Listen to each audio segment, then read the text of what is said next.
This conversation is brought to you with the kind compliments of CALL, that is, the Commonwealth of Learning.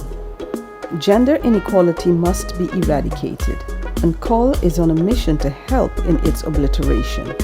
It has embarked on a project to help young women and girls become motivated to pursue their fields of interest and build the future generation of leaders by launching the Commonwealth Wise Woman Project. This is a mentoring program that links girls from across the Commonwealth with mentors also from across the Commonwealth who are women in leadership roles with a story deserving of emulation. But CALL does not stop there. CALL is now taking that initiative further by creating this podcast series where I get the opportunity and privilege to interview some of these distinguished women and hear the path they took or the path that took them to leadership. COVID-19 has joined the long list of contributors to gender inequality, including globalization, technology, and climate change. But stay with us through this 10-episode series and hear how women have made their way over and around these hurdles. I am Dr. Ann Wallace, a higher education management and e-learning specialist, and I will be your host. Today's episode is entitled, I'm a Woman, Watch Me Lead, by Ambassador Margaret Mensah-Williams. Welcome, Ambassador. Thank you so much, Dr. Wallace. Lovely to be on the program. Wow, it is a real pleasure to have you. I would like to introduce our audience to you by reading from your very, very impressive bios. If you'll allow me to read your bio so they can know who we are dealing with. Okay. Thank you, Doctor. Margaret Mensah-Williams is the Ambassador Extraordinary and Plenipotentiary of the Republic of Namibia to the United States of America and is concurrently accredited on a non-residential basis to the Bahamas, Canada, Costa Rica, Guatemala, Mexico, Nicaragua, Belize, El Salvador, and Honduras. Prior to her appointment, Her Excellency was a member of Parliament in the National Council and National Assembly. From 2015 to 2020, she was elected 5th chairperson of the National Council, which is the upper house of the Parliament of Namibia. During her time in the legislature, she served as the first woman in the history of Namibia to hold the post of deputy chairperson and chairperson of the National Council. She was a member of the National Assembly for the year 2020. She was the chairperson of the Committee on Women's Caucus, Committee on Standing Rules and Orders, the Committee on Privileges and Immunities, and the Steering Committee chairperson. In the National Assembly, she was the chairperson of the Constitutional and Legal Affairs Committee, member of the Gender Committee, and member of the Economic Committee. Due to her extensive legislative experience, Ambassador Margaret Mensah-Williams has been a member of the Inter-Parliamentary Union, the IPU, Executive Committee, which is the international organization of national parliaments that promotes peace, democracy, and sustainable development around the world. In March 2014, she took up the role as president of the IPU's Women Coordinating Committee. She served on the Inter-Parliamentary Union Executive Committee as the vice president. During the 137th IPU Assembly in Russia, she was elected as the vice chairperson of the IPU Working Group on Syria and served on IPU's Committee on Middle East Questions.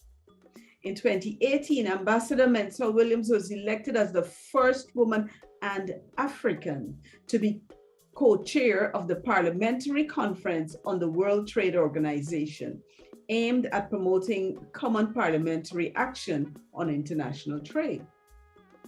Her efforts to foster gender equality are visible from her activism in the early years that has given her courage and strength to break barriers.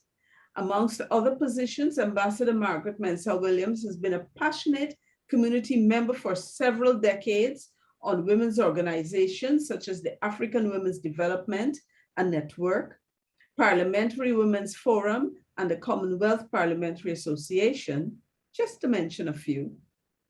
An advocate for community development, elimination of violence against women and children, against human trafficking, and for gender equality, she spends her time molding and grooming the voice of other women to become members of the top echelons of society. She's currently a member of both the Politburo and the Central Committee of the SWAPO Party. Fluent in English and Afrikaans, Ambassador Margaret Mensah-Williams holds a Master's in Business Administration degree with special focus on business and a diploma in management and leadership, both obtained from the Eastern and Southern African Management Institute. She holds a diploma in negotiation skills from the Institute of Management and Leadership Training and a diploma in housing and community development from the University of Cape Town. An avid reader and knowledge seeker, she holds various certificates from various institutions, including the Harvard Kennedy School in Economics. Wow. Your Excellency. Yes, Doctor. Thank you for taking time from your really very busy schedule to be here with us today. For your country, the Republic of Namibia, you're the Ambassador Extraordinary and Plenipotentiary. You are accredited, you have accreditation to other countries, which means you represent your country at all of these other places, and you do so much more. So for us to get started, I'd like you to tell our listeners in your words what you do. Okay, thank you so much, Doctor. And I would like to thank the Commonwealth of Open Learning. I want to thank Dr. Kanwa, and I want to thank all the representatives, Francis Ferreira, and her team, who does such an excellent job on gender, and you, Dr. Wallace, which she told me it's one of the extraordinary consultants that they use at the Commonwealth. So for me, I'm representing my country, my beautiful country. You see the flag there? It represents who we are. We are called the land of the brave, and people coming from there, we have to be resilient. We fought for the liberation of our country. And being in Washington, D.C., we do a lot of bilateral meetings. We do a lot of engagements with civil organizations, with business entities, with the administration, the Biden-Harris administration. I am waiting for Canada. I was approved. I must just present my credentials. I'm awaiting the date.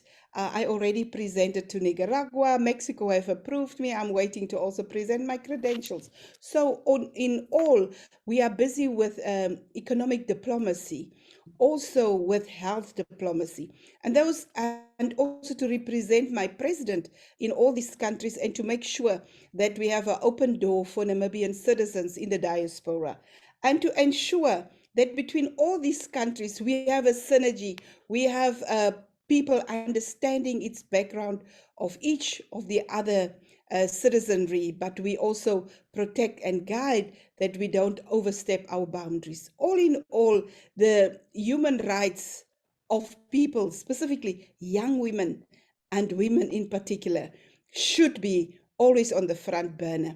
So we do negotiations, we interact, but we also ensure that economic development takes place in our country. Ambassador Margaret, you do a lot. You have a very interesting portfolio, and that must say to us that you have a very interesting background. Now, when I look at what I've read about you, you lived in Marintal and you went to school in Keetmanshoop.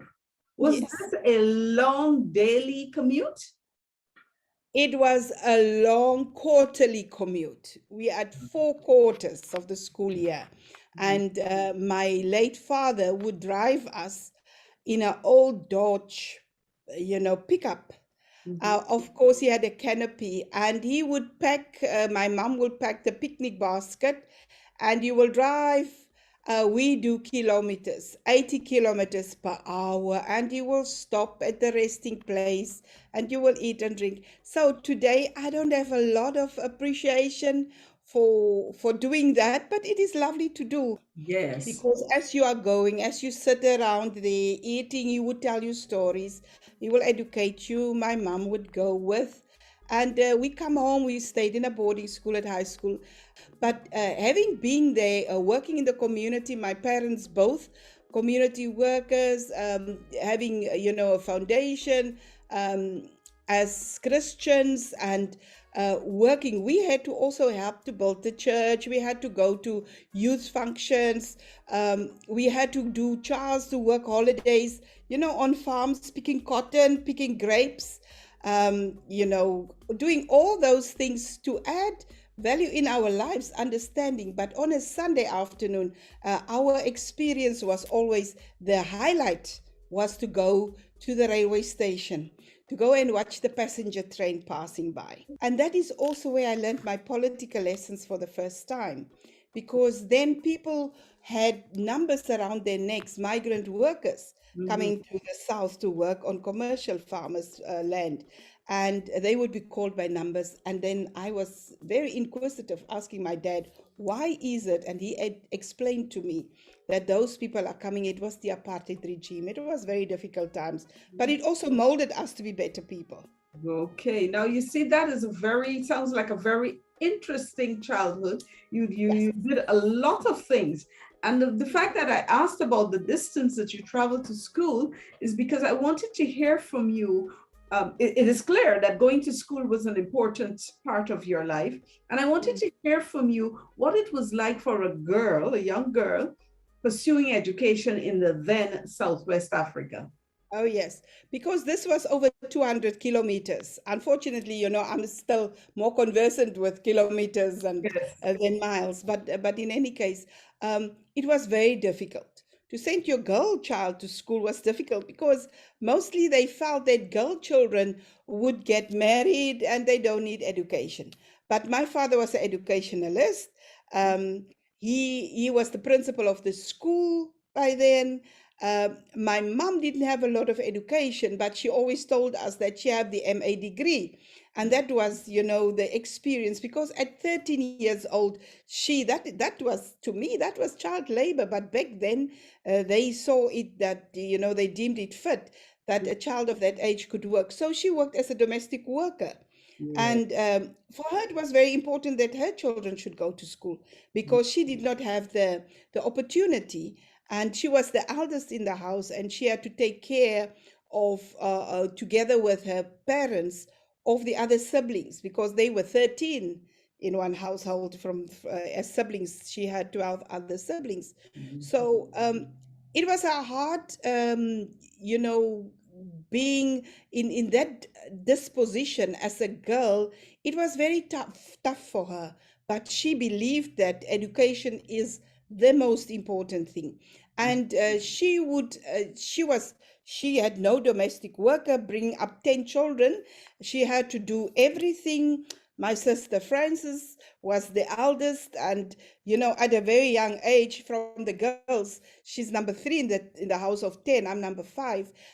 She had to start, preparing food with my mom, and my mom would sell, we call it fat cakes, soup, whatever, to add to the income of my dad, because then it was very low income teachers had.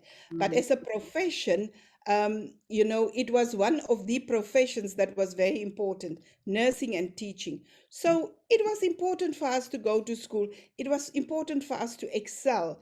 It was important for us to try and have a better living. But it was tough because men did not take keenly to women who have equal opportunities of education. And the opportunities were not there because we were also segregated according to tribe as well as according to, education. You had education for white people, for mixed people, colored people, and for black people. And it will also be for white people higher, for colored people in the middle, and for black people the lowest. So Bantu education, they call it. But be it as it may, my father was a human rights activist, and he believed in education for everybody and the importance of the education of a girl child. So, needless to say, with parents supporting us, we could not do otherwise but to excel. Well, that's excellent, and excel you certainly have, because Thank when I look at the information about you, I see that I've counted you have three chairpersonships, one vice chairpersonship, one co-chairpersonship, one presidential position, one vice presidential position. Madam Ambassador, do you know that some women have never even been almost chairperson of Mhm. anything? Clearly, you had a very good background, but I want you to tell us more about the kiln that produced the iron of Margaret Mensah-Williams. Okay. You know, all this was not very easy, but being brought up in a society that helped to mold you, that believed in you, that made you believe in yourself. My late father used to tell me when the first time I had to speak, do public speaking, I said, but I'm frightened. I don't know what to go and say. I will shiver. He said to me, go and stand there and look and say, the hell with the world. You are the world. Believe in yourself. So believing in yourself and working harder, as you rightfully said, I had to do a lot of reading because even going to a college or a university could not bring you the education that the world's lessons taught you. Yeah. And, you know, as a woman, I must say, in Namibia back then, we didn't also have the, you know, when it was the apartheid regime, we didn't have the political will. 31 years ago, when we got independence, our government is pro-equality. And in our constitution, it is enshrined in the constitution. For the main party that I belong to, the SWAPO party, we have 50% in our constitution, 50% women, 50% men. But bringing me up as a girl, competing, we are 6 girls and 4 brothers.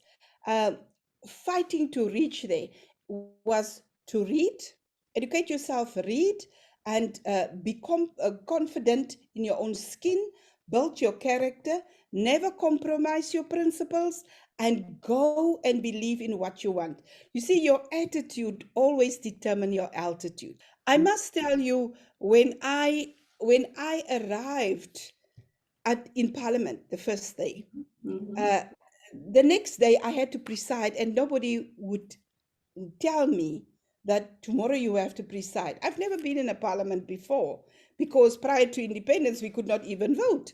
But you know, I have learned in my upbringing that every person matters.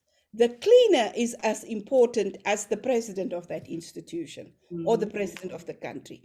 And I went and I introduced myself. I greeted people. So one of the parliamentary clerks told me, oh, I was the vice chairperson then. That is like a deputy speaker.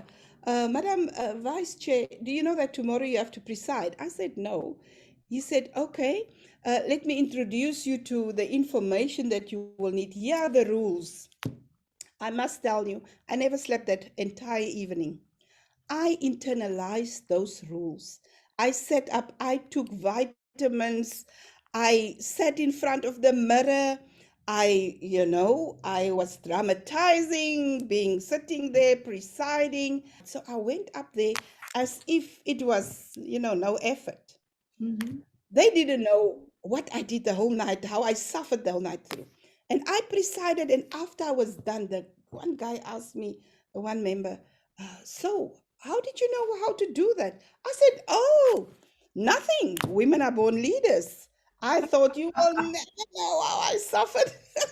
That is excellent. The whole night through. Excellent. For our girls to hear this, to hear that this is how a woman prepares when something is thrust upon her. Absolutely. Smelling roses, so to speak. I think that is absolutely excellent. But I'd like to take you back to something you talked about, the apartheid days. And the word apartheid alone makes some people, some of us still shudder and want to run for cover when we hear it spoken about now, but especially at the time when it was in action. I know Yes. that apartheid was a very difficult time for very many, but you, Miss Margaret, you seem to Please have, call me Margaret. And Margaret's a beautiful name that my parents gave me. it is a beautiful name for a beautiful lady. Thank you. But you took a notable stand against apartheid. I mean, you were Yes. organizing protest marches, and this evidently is leadership. But what I want to ask you is if at that time you were aware that you were in a leadership position as we know leadership today, or is it that you were just doing that which you considered necessary? I did what I considered necessary. I did what my conviction told me to do. Mhm. Watching human beings getting off a train Mhm. and they are called by a number. Yes. And when I asked my dad, so what happened when they die? He said they will get buried there as an ambassador and their family would never know that they were there. He said yes. And then, participating, having young teachers at high school that came from university, freshly from university, and you protested against, they assisted us, in the background. We protested against. I had one teacher who was teaching with a gun on his side, on his hip, Wow. a big rifle gun, AK-47. And I did domestic science as one of the subjects. You had to do needlework or domestic science. I was bad in needlework, so I went for domestic science. And I would steal, we were a group of young revolutionaries, and they would tell me, okay, you steal his car keys. So I would steal his car keys because the way in which he treated us, we had to get back at him. But how do you fight somebody with a gun and you are not armed? So we took his key. I call it stealing. Stole his key, but it was for a good intention. Mhm. We wanted him to feel also how it feels like when he humiliates us, Mhm. standing there shouting at us, calling us derogatory words. Mhm. So I think I was actually a heroine because I took that key, Mhm. and irrespective of what could happen to me, and we dumped it in a drain. I'm not saying that girls, you should do it, young people, you should do it. But I'm just saying that was a lesson that we wanted to teach him. And then he had to walk to where he was staying because where he was staying is where white people could only stay. So Okay. from where the black people are, he taught us, he had to walk. And he was so angry. But for us, it was so gratifying. Look at how we could also humiliate him Mhm. as a person who thought he had all the power by the barrel of the gun too. And as it was going, doing a lot of things, getting into trouble with the police. But I went to South Africa, Mhm. and in South Africa, women taught me, and these were, um, you would say, illiterate women, for lack of better word. But I mean, they were not illiterate in my way of thinking, but they did not have school, Mhm. and they had children at the back of or, behind their backs. And when it is huge, call it Caspers, it's Mhm. in which the army was going around. And when you go and you start to say you demand universities and colleges open, etc., because they closed it, um, they would come and they would tear gas you, they would rubber bullet you, etc. Now, standing at the gate of one of the universities, the University of Western Cape, where a lot of black people were going, demanding it open, um, they came with those big trucks. Now, if you stand next to a tire of that Casper, it will be taller than you or than me. That's how huge. Now you can imagine how big it is. It is the army trucks that they use. And these women took their children from their backs. Mhm. And they laid them down across the road. And they told those soldiers on those trucks, if you want to get to these children behind us, you better come and cross over and kill these children that we placed on the tarmac here Wow. and tar road.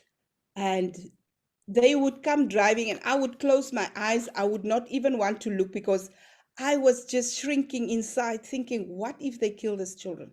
But they would stop just in front. They would not dare. At least they had the hearts not to kill little children like that. And then, they would not cross, but they would start with the tear gas and stuff. But those women taught me how important it is for them walking from their homes, coming to defend and support their children and people that they don't even know, defend them because they believe that education was very important for these children. Mhm. And these Caspers could not pass coming and getting to the children. But these women taught me resilience. They taught me that if you believe in something, no matter what, you have to give up, but never compromise the principles you have. So I think that was one of the lessons that I will always carry with me, because those women taught me what it is to be confident in Mhm. your belief, Well, to be Margaret, you've really told our girls here a lot of things because you've shown that education comes in more forms than formal. absolutely. Shown that a lot of people who may not have had formal education are still Mhm. educated in life, but you've also shown that leadership is an innate thing, that it is something that people do aside from climbing a ladder to aspire to Yes. leadership. You have leadership in your actions. So I could understand why it's your episode is I'm a woman, watch me lead. And you're a Mhm. woman of a lot of firsts. As the Oh, first thank female you. deputy speaker in the Republic of Namibia, first woman and first African co-chair of the Parliamentary Commission WTO. on World Trade WTO. Organization. I want you to, given also what you have just told us of how you came up, what you were exposed to, I want you to tell our girls and our young women listening what it feels like now for you to be operating in these apex positions that you hold. You know, it I feel I feel such a lot of gratitude, of humility at the same time, but gratitude that I got here because of the support I got from other women, from a community, from a poor community, from a resilient community, from people who believe that one day we shall overcome. And Yeah. here we are, we overcame. So I'm not holding these positions for myself. And whenever I was standing for any of these portfolios, except this one where I was appointed, I always said, I'm doing it for the young people of the world. And I'm aspiring to be celebrated and to be an example, because we don't celebrate our positions. We always tell people how bad it is, how difficult it is. When I came into parliament as the first female deputy speaker and then as the first female speaker, one of the members of parliament asked me, with whom did you sleep to get this position? I said, oh, I didn't know you had to sleep with somebody.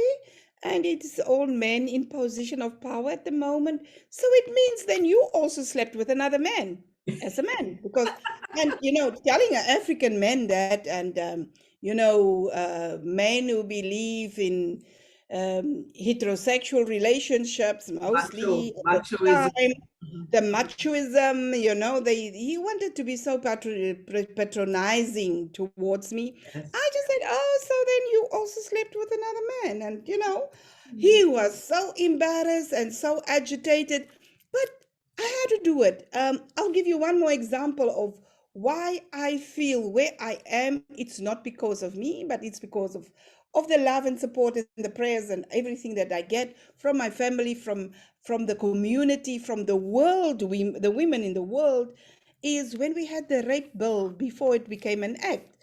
And men, I always said men came with all types of Bibles to Parliament that day, in the National Assembly before it came to the National Council. And, they were talking about how bad women are, how a man cannot rape his wife, or whatever and whatever.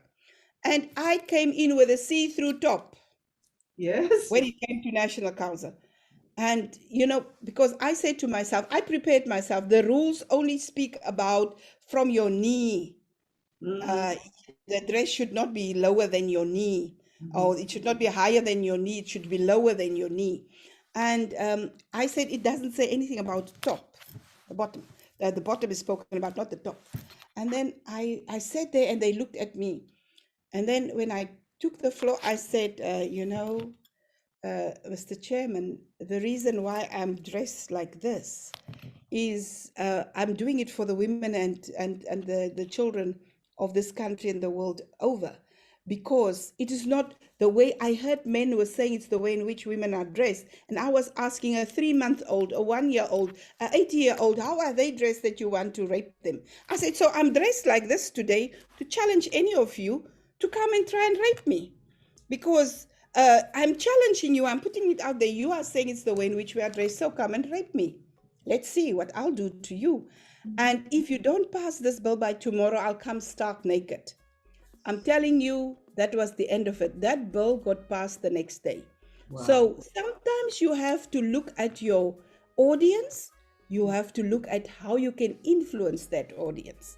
And you use, the tools at your disposal. What you've just told our girls is the importance of female networking, the importance of women supporting women. And you've also talked about the fact that you take a leadership position from wherever you are, whatever is presented to you, you yes. take a moral stance, you take a leadership position, and you lead from there. There's a saying that all work and no play makes Jill a dull girl. Ambassador Margaret are no dull girl. So please tell us how you manage to your work and life. Luckily, I'm married to somebody who gives me that space and I give him the space.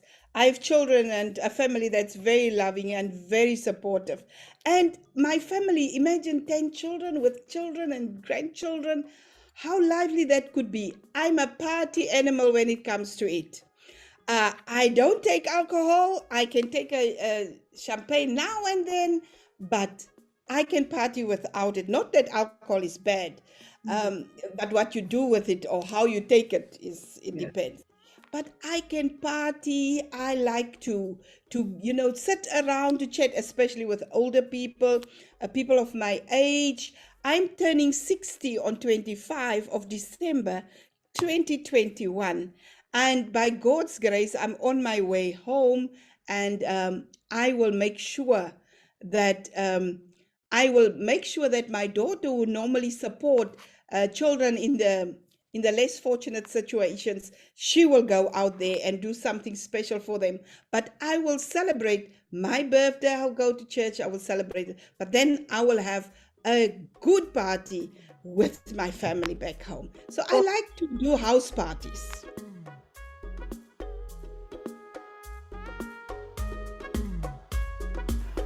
The Pathway to Female Leadership is brought to you with the kind compliments of the Commonwealth Wise Woman Project.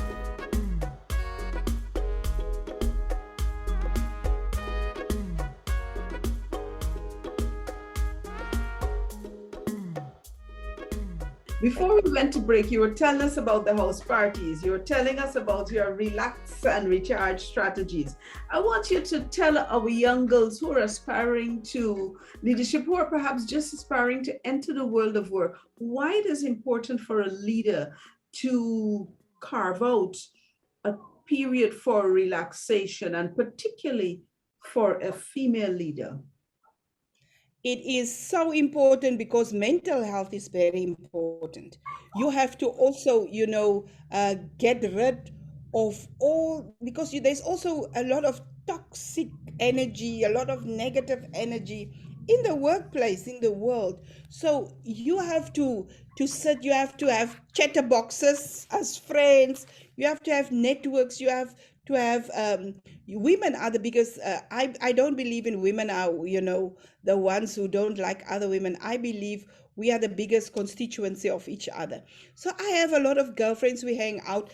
I just came back from a lunch with one of my girlfriends here in the US, and we had a great time. So you need to relax, you need to let steam out, because you can't also just be always serious, always have all these things that you are doing, but you don't relax. Relaxation is important, and that's part of, it's a counseling, just to be out, just to have a good time, to read a book, to Mhm. go to a movie with your children, with your grandchildren. And it is, children and grandchildren, they are the jewels of the world. Oh, And yes. therefore, that needs to be done. You need to let yourself relax more and do some of these things. Well, that's very good for all the women listening to us, not just our primary audience, the young girls and so on. But I think all women need to hear that, because Yes. generally women seem to feel that they've got to compete with the Energizer Bunny and keep going, going, going, going. So I'm very glad that you said that. But I want to talk about something that you alluded to earlier. Is these cultural issues and the whole gender problems that we still have across the Commonwealth and perhaps across the world as it relates to young girls. There are still situations where young girls are not permitted to go to high school. Some don't even get Mhm. to primary school. And what's worse, some of them are even made to be wives. I mean, you've mentioned what it was like for your mother in her time.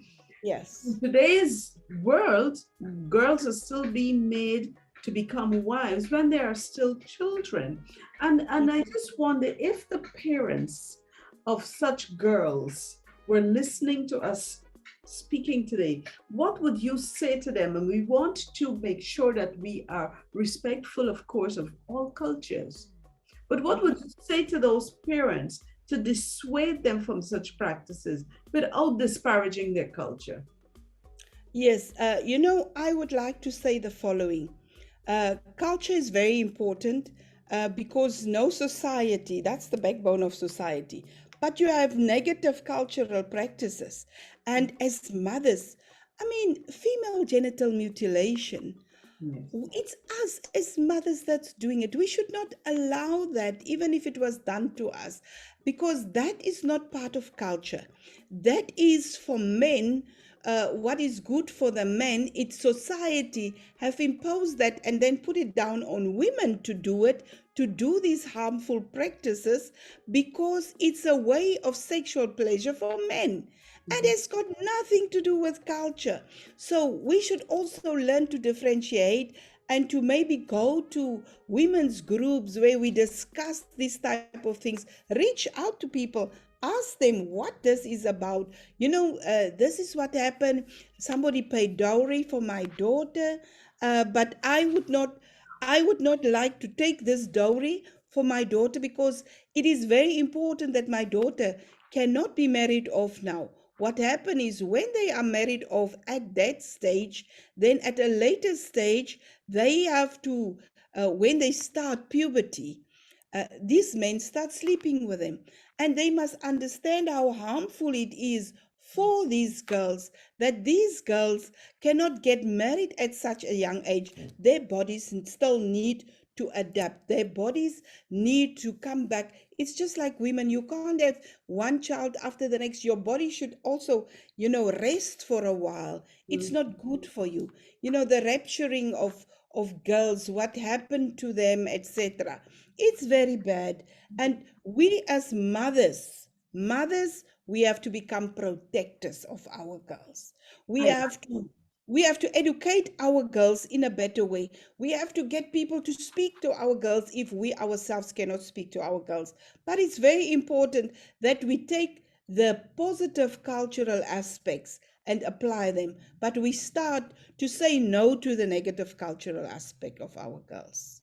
Thank you very much. And I really hope that a lot of mothers, as you said, it's really the mothers are listening to this and they understand that we need to do this differently. And there was a saying by a very, very prominent African lady who said that men dominate women through the agency of women. And you've just said it, because this is for the gratification of men, but they use the mothers to oppress their daughters by doing this. So I really thank you very much for saying that.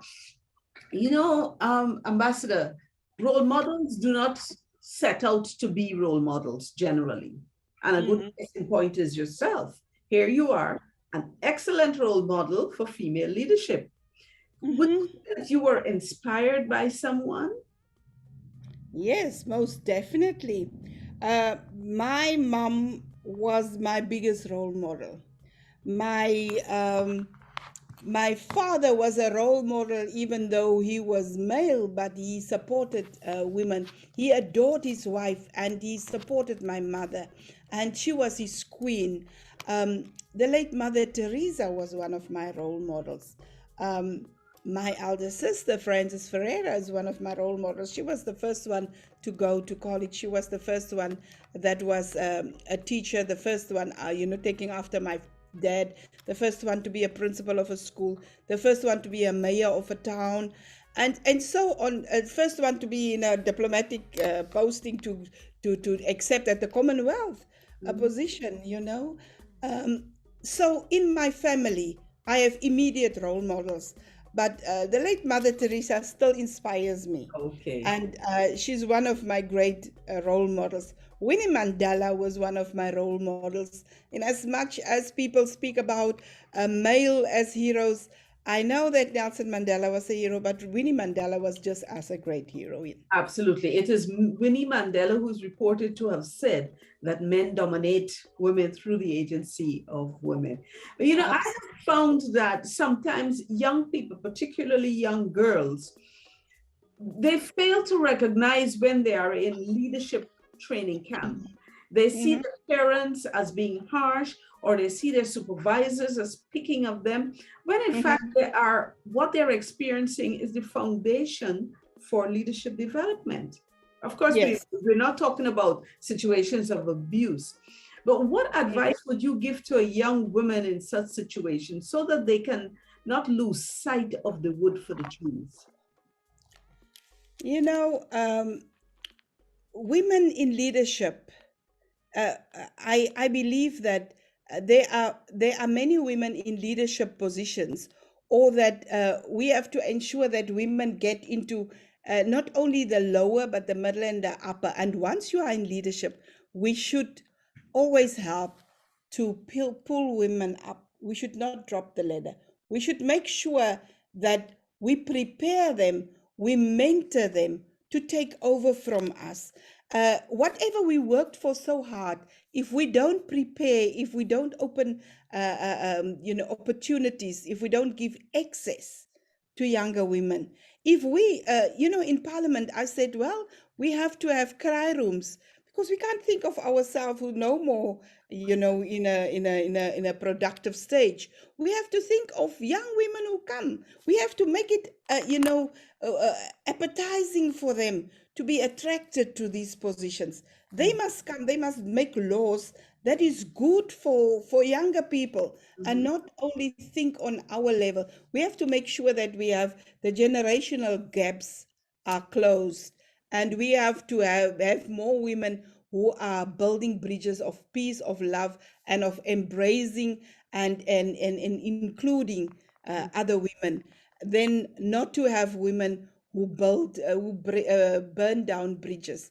But I think overall, women are empathetic, and women believe in other women. We just have to be more open and compliment each other more. I have to say, Professor Kanwa is a very strong woman with great leadership. I have to say, oh, Dr. Wallace, wow, I love the way, you took up that interview with me, that podcast, that engagement, that leadership engagement, and the way you were probing questions, the way you were articulate. I have to put it out there. Yes. Otherwise, nobody else will know that. They can see, but we have to learn to tell each other while we are alive. Thank you very much for saying that. That is excellent. That is really excellent. There is, do you feel then that in this pulling, well, helping women up and women helping themselves up, do you feel that there is a place for affirmative action for young women or girls, or they should really start pulling themselves up by their bootstraps? Mhm. No, absolutely. I think that for us, um, to ensure that younger women come up, they also have to start moving. You can't sit back there and say somebody should come and get me. You must be a go-getter. If the Commonwealth is having mentorship programs, enroll. Say, I want to be part of that mentorship program. Reach out, inquire. There are so many opportunities, but we just see money as an opportunity. We Ah, should move as young women. Opportunities will make you rich in experience, and the experience will be the ladder, the stepping stone on which you step in order for you to move up. If you have no experience, you cannot go and compete for positions. Sometimes you might not even have the proper qualification for that position, but because you have hard work, you have volunteered yourself, you have been a go-getter, people started to know about you because you have networks, you've built networks. They can see when you are given the opportunity, you will move for that opportunity. so you are an extremely accomplished lady. You're a very passionate lady. What would you know? And I have to compliment you. You said you were about to turn 60. You could have fooled me. It was Oh, many years younger than that. But thank you. what would you now say to your 16-year-old self if you were to see her, given where you have arrived at now? I would say, firstly, believe in yourself. Build your character. Character is very important. Uh, Build your networks. Build your wisdom from people who are wise. Pick from the wise. Never get deterred by challenges, because every challenge is an opportunity. If you are 16 years old and you look it, it's always the lens that you use, and the angle from where you look determine your perspective. Your perspective should be, firstly, what do I want to achieve? Where do I want to be in life? Where do I see myself in a couple of years to come? And then, procast for yourself and say, I want to achieve this. So, how do I get there? I must make a plan. My late father used to say, if you don't know a long division, you will never be able to go through life, because life has got challenges. You can't just get like in algebra to the answer. You must go through the steps. And as difficult as it is, you have to overcome that. So don't fall down and stay down. Fall down and get up and dust yourself off and say, Margaret, you have it in yourself. Go, girl, you can achieve that. Margaret, this conversation has been to me like visiting a gold mine. It's like you have dished up so many precious nuggets for our young girls and young women to hear. I'm looking forward to when this is published. And I want Oh, to ask you, in the same light of sharing nuggets, to leave a message for all young people, because I think the girls got a lot from you today. I would okay. like you Thank you to very leave much. a message for all young people. Okay. Young people, remember, you are the cornerstone of the tomorrow. So I want you to look at yourself, Go inside yourself, meditate about what it is that you want in life. But as I said, believe in yourself. Never underestimate yourself.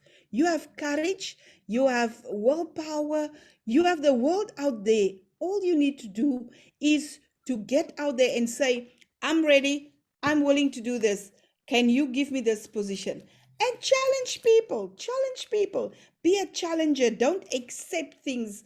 And also, when you are there, know that there are certain things that we can delay. Unprotected sex is one of the things we can delay. If you have to have, I want to speak openly to young people. If you feel that you want to have sex, I always at schools when I went, they used to laugh. I said, you'll get tired of it one day.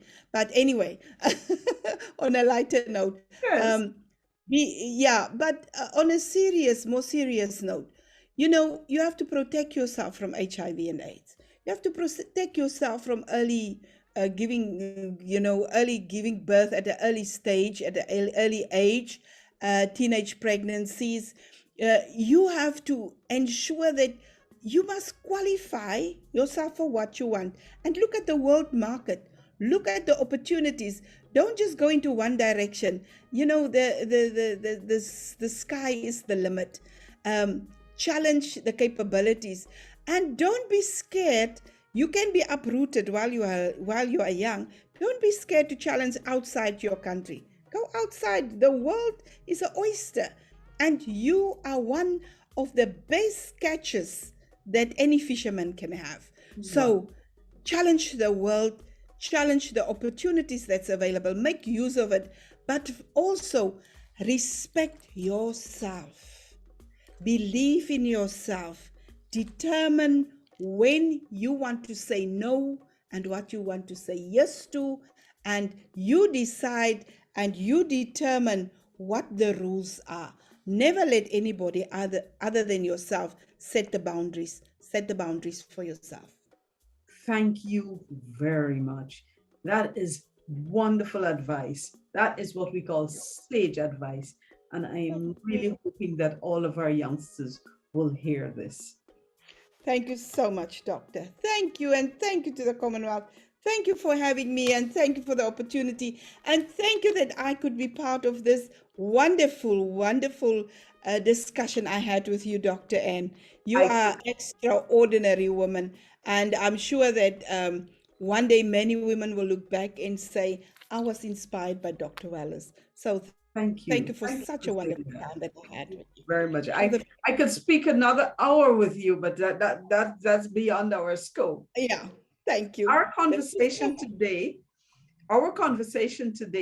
was with a female leader from the Commonwealth, a fine example of leadership and a superb representative of women from the global South, Ambassador Margaret Mensah-Williams.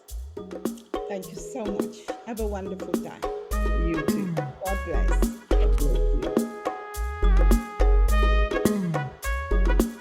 On behalf of the Commonwealth of Learning Wise Women Project, I hope you enjoyed this conversation as much as I enjoyed bringing it to you.